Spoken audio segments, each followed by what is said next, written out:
tangan kekasihnya, rangkul pundaknya. Ini anak laki tidak tahu ibunya kayak diiris-iris jantungnya. Dia lihat tangannya yang keriput, ya Allah. Udah berapa lama tangan ini nggak dibawa sama anak ini?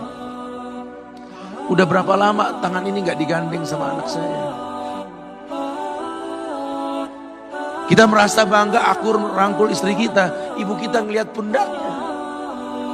Udah berapa lama pundak ini gak dirangkul seperti itu, ya Allah. Dulu aku berdandan secantik-cantiknya, ku dandankan anaknya, ku bawa di hadapan kawan-kawanku bangga. Look at my son. Oh, lihat anakku. Tapi dia tidak pernah berdandan rapi membawa aku ke hadapan teman-temannya. Lihatlah ibuku. Ibunya sudah kebayang, ya Allah, ini anak bakal minta nikah sebentar lagi. Yang wajar kalau orang nanam pohon pengen metik buah, wajar. Ini buah belum terasa, pohon sudah mau dibawa, kebayang tidak? Ya Allah. Mulai dia kebayang.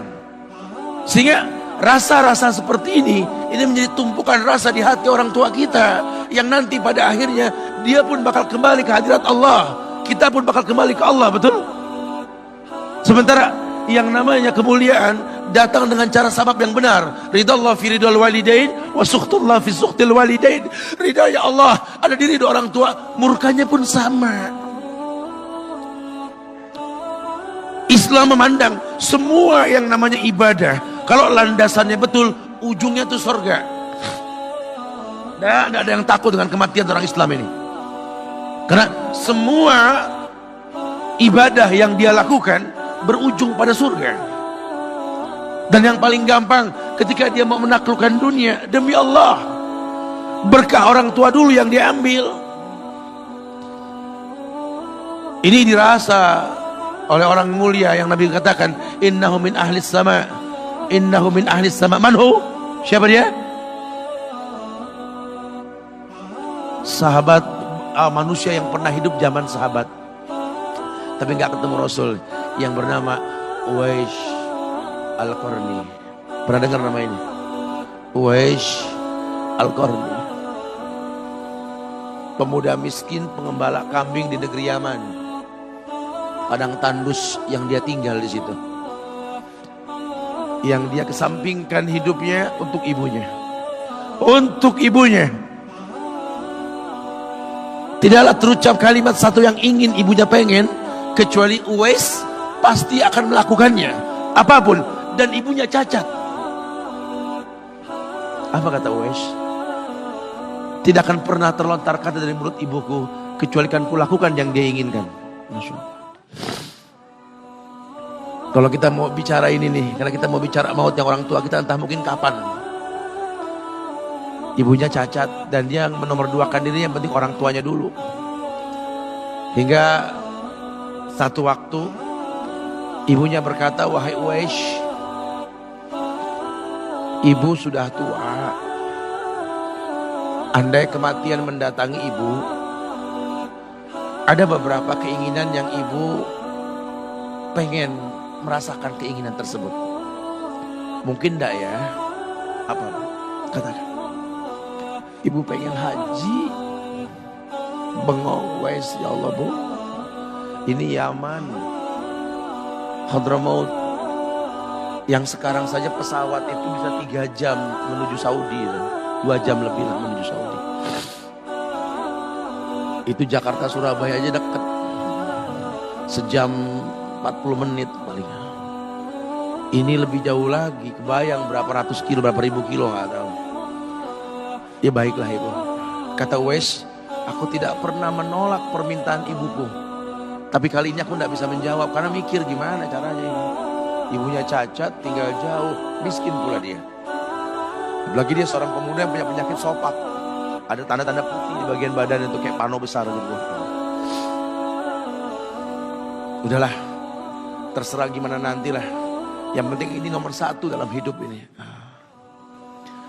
Dia beli seekor anak sapi. Digendong tiap hari itu sapi sama si Uwais menuju puncak gunung. Turun lagi, gendong ke atas, turun lagi tiap hari. Sampai orang bilang, wes gila no. Orang sapi dipiara dia digendong, no wes no. Tiap hari naik gunung yang tinggi. Sampai nggak berasa, dikatakan 8 bulan dia lakukan itu. Sehingga terbentuklah fisiknya yang bagus karena olahraga tiap hari bawa itu sapi. Dan sapi itu makin berat, dan lebih kayak dikatakan sampai di atas 100 kilo itu sapi.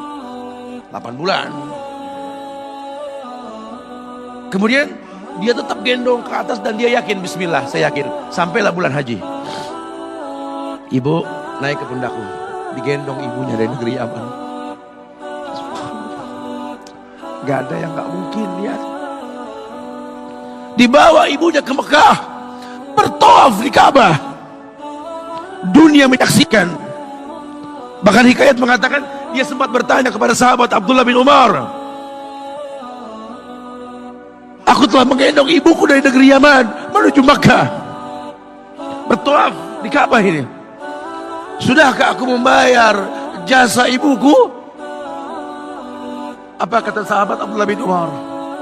Bahkan satu hentakan napas pun ketika melahirkanmu belum terbayar. Bahkan satu hentakan napas pun ketika melahirkanmu belum terbayar. Dia selesaikan tawafnya. Dia selesaikan tawafnya. Selesai tawaf, dibawa ibunya ke makam Ibrahim untuk sholat 2 rakaat. Selesai sholat, dia angkat tangan, dia berdoa kepada Allah. Ya Allah, ampunkanlah ibuku ya Allah. Ampunkan ibuku ya Allah. Masukkanlah dia ke surgamu ya Allah. Masukkan dia ke surgamu ya Allah. Ibunya berbisik, Uwais, sudahlah, mintalah pada Tuhanmu ampunan untuk dirimu dan surga untukmu. Wallahi wahai ibu, Allah ampunkan kamu, Allah masukkan kamu ke surga, cukup untukku. Ridhomu yang kubutuhkan wahai ibu. Lihat, manusia saleh, hasil doa Rabbi habli minas solihin. Lihat, makanya ketika Nabi mengatakan innahu min ahli sama, ini manusia penghuni langit, Umar, Ali, temui Uwais. Karena Uwais itu pernah mau ketemu sama Rasul, gak ketemu. Uwais izin sama ibunya setelah urusan haji beres, mau ketemu Rasul di Madinah. Kata ibunya, jangan lama-lama nak, ibu menantimu nak. Datang dia ke rumah Rasul, ada Aisyah radhiyallahu anha. Kata Aisyah, Rasul sedang perang, susah kau temui dia. Kapan pulangnya Rasul? Mungkin beberapa hari atau mungkin saya tidak tahu. Sedih banget, wah insya Allah, pengen ketemu Rasul di zamannya gak ketemu. Kalau bukan karena ibunya yang berkata, kalau tak kau temui, pulanglah ke ibumu. Karena ibunya menanti, mau gak mau dia tinggalkan itu rumah Rasul. Kalau ibunya gak ada, mungkin dia tongkrongi itu. Dia ingat ibunya menanti, dia tidak ingin orang tuanya mengeluh. Lihat, maka ketika ibunya meninggal, dia baru bisa keluar mengikuti rombongan Yaman ke Syam. Disitulah dia berjumpa dengan Umar ibn al-Khattab. Rombongan Yaman, betul. Kata Umar, apakah ada seorang pemuda di antara kalian yang bernama Uwais? Blongo dong Uwais, saya khalifah saya. Umar ngelihat ada tanda putih di bagian lengannya.